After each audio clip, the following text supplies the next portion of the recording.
Hey everyone, Laura from Fitness Destination. In this video, I'm going to show you some glute and hamstring exercises. Let's go.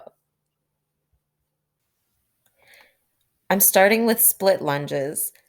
Notice I'm keeping my upper body forward to keep the tension on my glutes.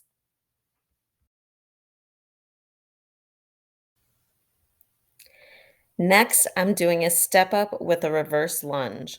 I'm stepping up with my right foot and lifting my left knee, and then stepping down and lunging back on my right.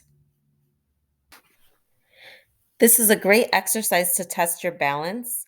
You can make it even more challenging by adding a dumbbell for resistance.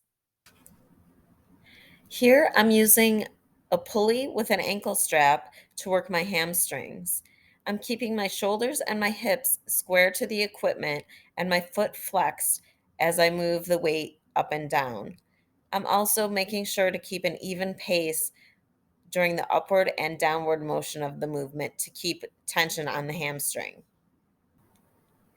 Lastly, I'm using this machine, which has a kickback motion, which allows me to target my glutes. Thank you for watching, and be sure to like this video and subscribe to my channel so you can get more content just like this.